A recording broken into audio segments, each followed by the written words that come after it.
Nutri-Sophro épisode 26, aujourd'hui je vais t'apprendre pourquoi tu devrais mâcher correctement, même si j'ai jamais fait pendant plus de 35 ans.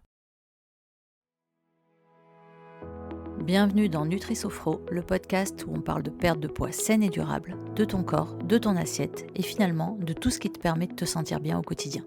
Ici on brise le mythe des régimes, on parle émotion et équilibre et on explore comment retrouver la sérénité et la santé. Sans régime, sans stress, sans culpabilité ni frustration, c'est promis. Je m'appelle Alexandra et je suis conseillère en nutrition certifiée, sophrologue et naturopathe. Si tu es intéressé par tous ces sujets et que tu veux apaiser ta relation avec ton corps et la nourriture, tu es au bon endroit. Bonne écoute!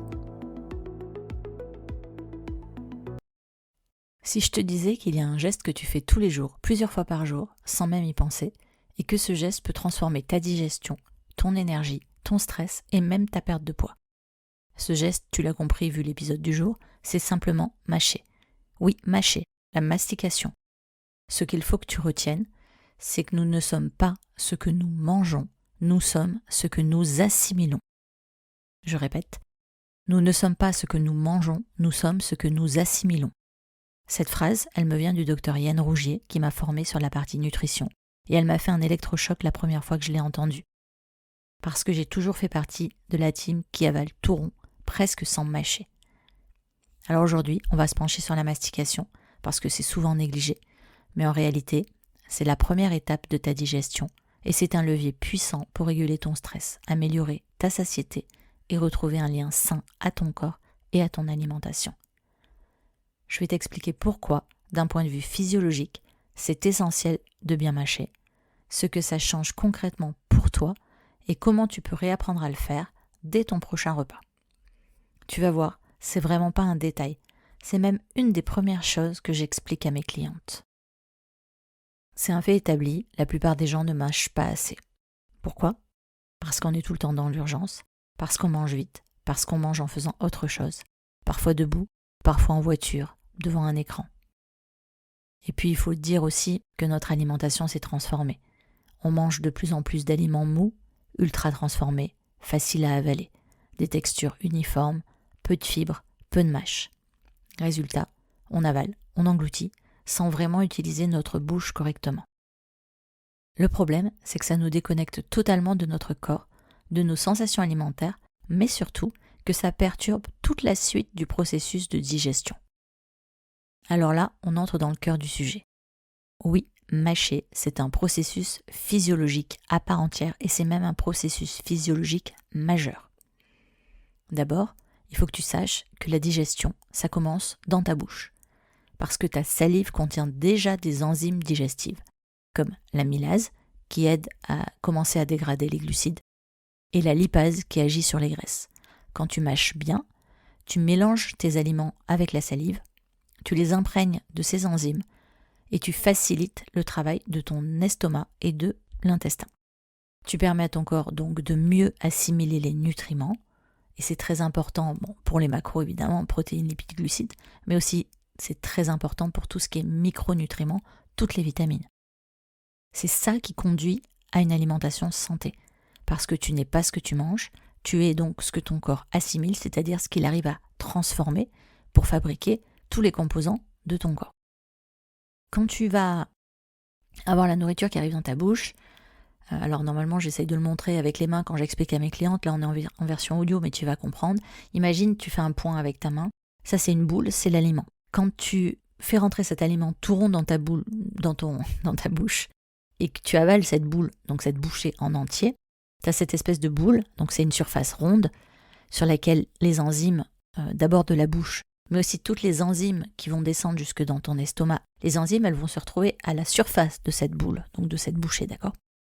Si tu éclates cette bouchée en la mâchant, c'est comme si tu ouvres ta main et que tu ouvres tes doigts. Ça fait plein de petits morceaux et ces petits morceaux, eux-mêmes, vont pouvoir être recouverts donc des enzymes et de la salive et de toutes les enzymes au niveau de ton estomac. C'est très visuel mais c'est très facile à comprendre si tu imagines ce que je te dis. Donc, quand tu avales tout rond, c'est ton estomac qui doit compenser le fait que tu n'aies pas mâché suffisamment et le fait que tu n'aies pas enduit de salive tes aliments. Et donc, ton estomac, il doit faire un boulot énorme pour tout broyer, tout mélanger, tout digérer. Résultat, ta digestion est plus lente, Tu peux avoir de la fatigue après les repas, des ballonnements, tu peux avoir des reflux, tu peux avoir un transit perturbé. Moins tu vas mâcher, moins tu vas bien digérer, plus tu as de risques de stocker. Parce qu'en fait, ton corps, lui, il va extraire quelques nutriments de ces bouchées-là, et les nutriments les plus faciles à extraire et à récupérer, ça va être des sucres et des graisses ultra rapides que tu vas pouvoir récupérer facilement.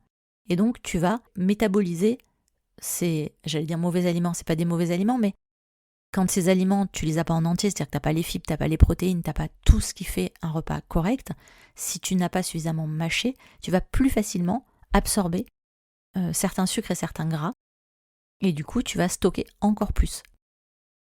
Donc le dernier point fondamental, c'est que la mastication, elle active ton nerf vague.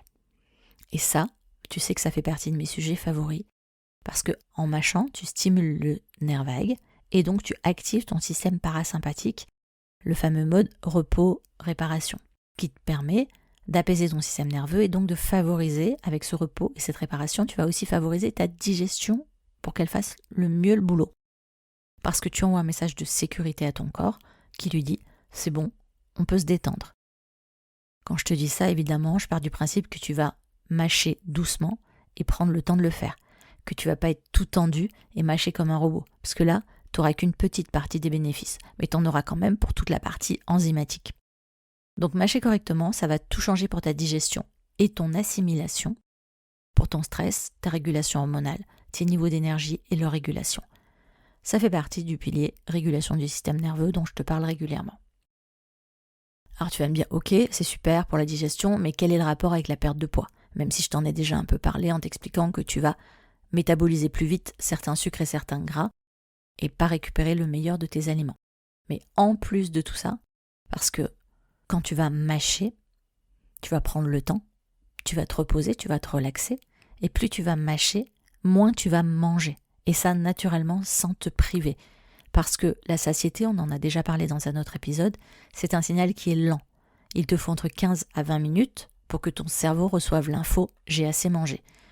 Si dans ces 15 à 20 minutes, tu as déjà englouti l'équivalent de 2 à 3 fois ce que tu devrais manger, tu n'as même pas le temps de t'en rendre compte.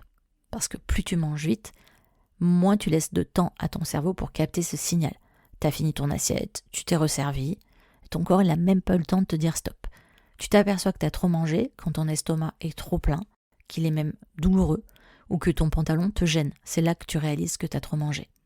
Alors que quand tu ralentis, quand tu prends le temps de mâcher, tu redonnes à ton corps la possibilité de communiquer avec toi et de te faire ressentir les signaux. Plus tu manges consciemment, plus tu vas pouvoir ressentir cette satiété et respecter ton rythme et ton corps. Et ça, on l'a déjà vu ensemble, c'est la base d'une perte de poids durable. Ça va t'aider à mieux réguler ton appétit, à éviter les fringales et même à limiter les prises alimentaires émotionnelles puisque ton système nerveux sera plus calme. Et puis tu es aussi plus présente aux notions de plaisir. Parce que oui, le plaisir, il commence dans la bouche, pas dans l'estomac. Si tu avales tout rond, tu cherches quand même ensuite à combler ce plaisir que tu n'as pas eu, souvent avec du sucre, du gras, du grignotage. Je dis sucre, mais ça marche aussi pour les chips. Je te donne un exemple parlant. Si je te présente un super gâteau au chocolat que tu adores, alors si tu n'aimes pas le gâteau au chocolat, tu penses à ce qui te fait le plus envie, n'importe quel aliment, une alimentation plaisir que tu adores et que d'ailleurs, si tu as fait beaucoup de régime, tu t'es souvent interdit. Si maintenant je te dis que je vais envoyer ce morceau de gâteau directement dans ton estomac, sans passer par ta bouche, que tu ne vas ni pouvoir le sentir, ni pouvoir le goûter, que tu vas juste récupérer les calories, le sucre, le gras, et donc probablement des kilos. Est-ce que ce gâteau, il te fait toujours envie ? Parce que moi, quitte à avaler des calories plaisir qui sont pas spécialement là pour ma santé, mais juste pour mon plaisir, autant qu'elles me fassent vraiment plaisir. Quand tu avales vite et sans mâcher, tu te prives d'une énorme partie du plaisir alimentaire et tu dois manger encore et encore et encore pour combler ce manque. Pense-y la prochaine fois que tu vas manger. Alors maintenant, on va passer au concret. Je te donne quelques habitudes simples que tu peux mettre en place dès ton prochain repas. Le conseil le plus classique qui a déjà fait ses preuves et que j'ai eu du mal à appliquer à moi-même, c'est de poser la fourchette entre chaque bouchée. C'est tout bête, ça fait au moins 20 ans qu'on nous le dit et qu'on nous le rabâche. Mais ça t'aide vraiment à ralentir. Et maintenant que tu sais pourquoi, ça devrait quand même être plus facile à faire. Moi, j'ai eu besoin de comprendre à quoi ça servait d'un point de vue santé pour pouvoir l'intégrer. C'est la même chose si tu manges un aliment qui se mange à la main, du type sandwich, burger ou autre. À chaque bouchée, tu reposes ce que tu étais en train de manger dans ton assiette, le temps de mâcher et d'avaler. Et ensuite, tu reprends ta fourchette ou tu reprends à la main ce que tu étais en train de manger. Ensuite, essaie de compter tes mastications. Et ça aussi, c'est pas facile au début.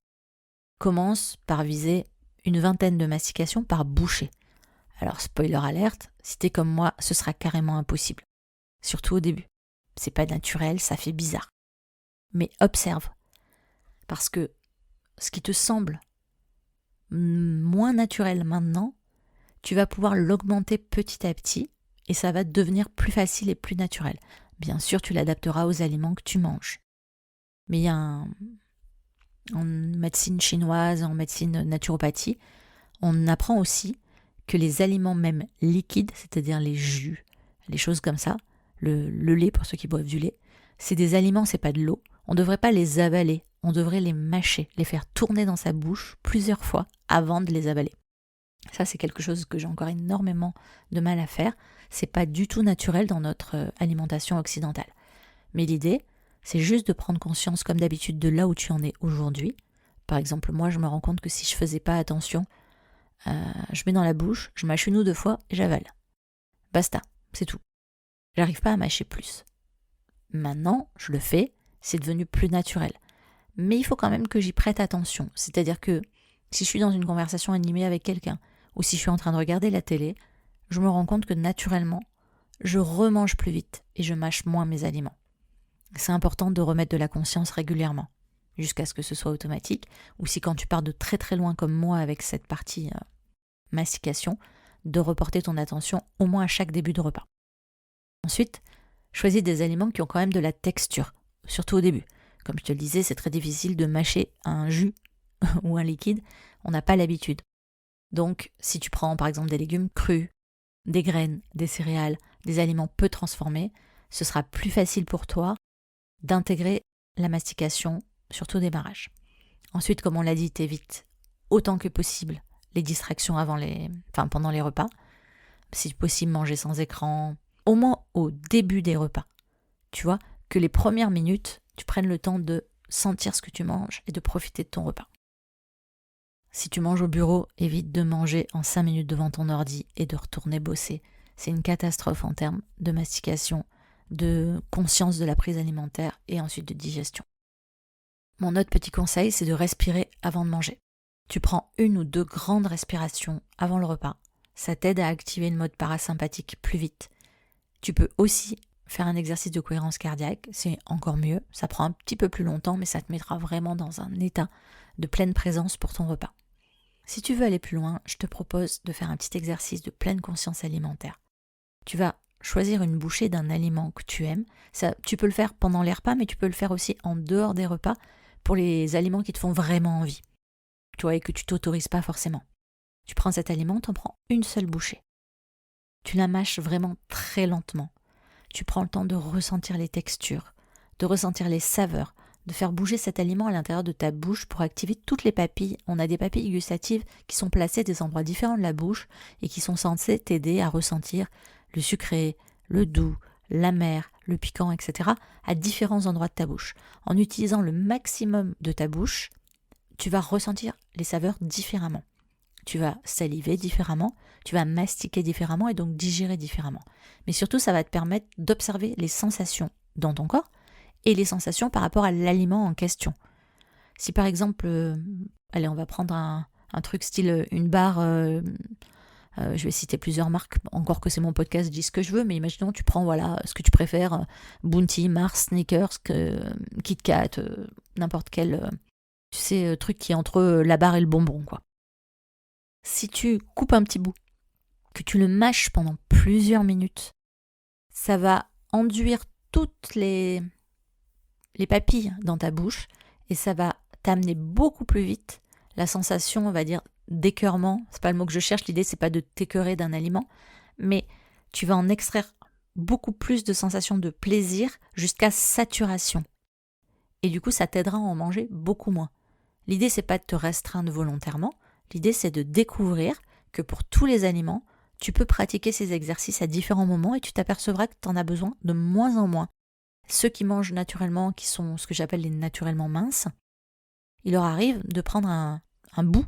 Tu vois, moi, par exemple, si je mange un Snickers, quand je mangeais des Snickers, pas que j'en mange plus, enfin bref, on ne va pas rentrer dans le débat, je mange plus de Snickers parce que dans le Snickers, il y a des œufs et du lait, ça n'a rien à voir. Mais ils font des Kit Kat vegan qui sont aussi bons que les vrais. Donc tout ça pour dire que je mange encore beaucoup de cochonneries parce que j'aime toujours autant ça. Mais moi j'avais des copines, je me rappelle à l'époque où j'en mangeais énormément. Moi, mon délire le plus affreux, c'est pendant mes années de fac, pendant que je travaillais l'après-midi quand on faisait les DM avec les copines, je mangeais une boîte de Kinder, là les Kinder pour les enfants, le truc au chocolat au lait fourré, là, je sais pas, ça se vend par 200 ou 300 grammes la boîte, je crois. Je mangeais ça avec 1,5 litre de coca, à l'époque sucré, puisque le sans sucre n'existait pas. Et ça, cette alimentation, c'est pas le mot, mais c'était ce que je mangeais pendant toutes nos séances de révision et toutes nos séances où on faisait nos travaux dirigés, tous les après-midi. Enfin, tous les après-midi, c'est-à-dire 2 ou 3 fois par semaine, je mangeais ça pendant mon après-midi de travail et de révision. Et j'avais des copines qui étaient naturellement minces et qui des fois me disaient, me prenaient elle me disait, ah tiens, je peux te prendre un Kinder, ça fait longtemps que j'en ai pas mangé. Donc elle prenait et elle le mangeait et elle le posait à côté d'elle sur la table. Et je me rappelle, ça me traumatisait déjà à l'époque parce que moi, je les enchaînais. C'est-à-dire, je les ouvrais, je les mangeais, je les ouvrais, je les mangeais. Ça se coupe en petits carreaux, ce truc-là. Moi, j'arrivais même pas à couper des petits carreaux. Dans le meilleur des cas, je le coupais en deux et je l'avalais. Et elle prenait un petit bout, puis elle continuait à faire autre chose. Et des fois, je me retournais et j'avais déjà mangé la moitié de la boîte ou plus de la moitié de la boîte. Et elles n'avaient même pas fini leur bar. Et je me rappelle que je comprenais pas, en fait. Pour moi, c'était au-delà de ma compréhension, je comprenais pas. Et bon, maintenant, je comprends totalement. Parce qu'en fait, elles prennent un petit bout et elles éprouvent du plaisir avec ce petit bout. Et elles n'ont pas besoin de forcément finir la barre ou de la finir vite. Elles en profitent, elles prennent le temps.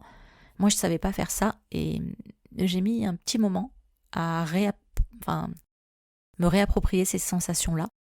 Et maintenant, je peux. C'est-à-dire que je peux avoir un pot de Nutella dans mon placard, l'ouvrir, prendre une cuillère, parce que moi le Nutella je le mange à la cuillère, prendre une cuillère et reposer le pot et le laisser dans le placard et ne pas y toucher.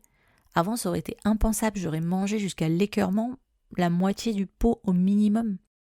Et en alternant avec le coca qui te rince la bouche et donc qui pique et qui nettoie les cellules et les papilles, je pouvais enchaîner en fait. Manger sucré ou salé, peu importe ce que j'étais en train de manger, et je rinçais au coca et hop, ça repartait, tu vois, pour un tour. Bref, donc l'idée ici, c'est pas de t'expliquer les bêtises à pas faire, l'idée c'est de t'expliquer que plus tu vas prendre le temps de mastiquer et de ressentir les aliments, plus ce sera facile d'en manger des quantités normales sans avoir aucune sensation de privation. Je me suis un peu égarée, mais comme d'habitude. Ce que je voulais t'expliquer pendant cet épisode, c'est vraiment que mâcher, la mastication, c'est pas un détail. C'est vraiment un acte de soin et de présence, un acte de santé pour ton corps. C'est facile, c'est accessible, et ça va vraiment te changer la vie. Je rigole pas quand je dis ça, je le pense vraiment. Tu peux le faire dès aujourd'hui, sans changer ce que tu manges, juste en changeant la manière dont tu manges. Mâcher, ça va t'aider à digérer, à écouter ton corps, à réguler ton stress, à retrouver tes sensations de satiété. C'est un premier pas vers une perte de poids qui sera plus douce, plus durable, plus respectueuse de toi. Ça peut t'aider aussi si tu souffres de compulsions alimentaires, à les réguler un petit peu, même si tu souffres vraiment d'un TCA, j'en ai déjà parlé dans un autre épisode. C'est pas des petits hacks comme ça qui vont te suffire, il faut vraiment remonter à la cause, mais en tout cas ça va limiter. Si tu as eu plusieurs régimes et que tu as des frustrations, ça va t'aider à te reconnecter à ton corps. Je t'invite à le tester dès le prochain repas. Juste une première bouchée, un peu plus lente, un peu plus consciente. Si t'es pas capable de le faire sur tout le repas, sur tous les aliments, recommence à chaque fois et améliore-toi un peu plus. J'ai fait un petit épisode qui s'appelait le Kaizen pour t'expliquer cette méthode des petits pas et d'amélioration constante. Et là aussi, ça s'applique. Je te remercie d'avoir écouté cet épisode. Si t'as aimé l'épisode, pense à le noter 5 étoiles sur ta plateforme d'écoute préférée et si tu peux, laisse-moi un commentaire, ça m'aide à faire découvrir le podcast. Je te dis à la semaine prochaine. D'ici là, prends soin de toi et n'oublie pas, tu as déjà en toi toutes les ressources pour y arriver. À très vite sur Nutri Sophro.